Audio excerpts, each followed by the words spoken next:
Off the coast of North Carolina, the Outer Banks stand as a protective barrier from the wild and powerful Atlantic Ocean. The Outer Banks are a very low-lying strip of land that's just very susceptible to storm surges that can cause a lot of damage here.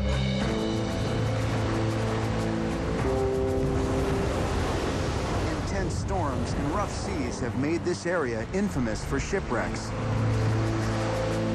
So you've got the continental shelf right out there, over 3,000 shipwrecks that have occurred along this coast. Today, high winds and huge waves draw some of the world's best kiteboarders. But even they can't contend with Mother Nature's most ferocious conditions. We had a hurricane, I think it was Ophelia, and I went kiting.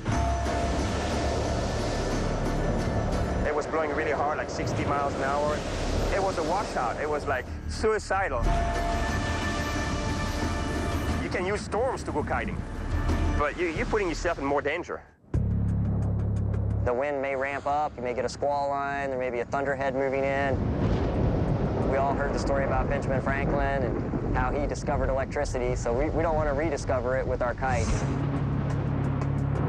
There's a lot of things that can happen if the weather rolls through. It could be water spouts. You want to just be as far away from as possible. Even on seemingly calm days, invisible pockets of air can catch kiters off guard.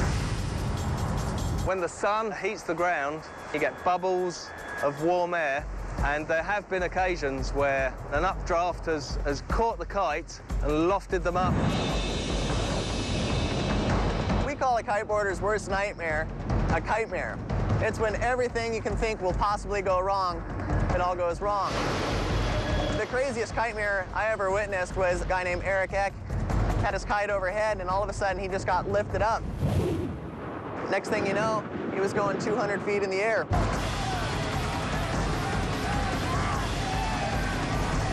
A kite is basically a wing, so if you know what you're doing, you can get down safely. He got down, everything was all right. Part of chitemares is learning from those experiences so they don't happen again. Pushing the boundaries has elevated kiteboarding to unbelievable heights. Just how far kiteboarders will take their sport is still yet to be seen. Kiteboarding, there's just so much you can do with it. You can also use kites in the snow, you can use them on land. There's so many possibilities. I wouldn't be surprised if kiteboarding morphs into another sport. Coming up, these delicate islands face their greatest challenge yet. We're now dealing with climate change. We lie at ground zero when it comes to the rise of the sea level.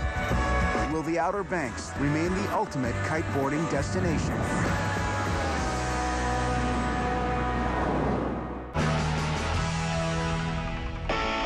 The Outer Banks of North Carolina provide kiteboarders ample access to a vast water playground, but concern has been mounting over the sustainability of these fragile islands. The greatest challenge is how do we preserve and protect our natural resources in light of the changes that are happening with climate. Being in this place, you appreciate every day. As long as this place is here, we're always going to be here. I don't think I'll ever get over this place. It's a really enchanted place here on the Outer Banks. This is home. Once you become a kiteboarder, it's in your blood and it just becomes a part of you. Around the globe, extreme sports enthusiasts seek those rare places where the forces of nature come together to produce what can only be called epic conditions.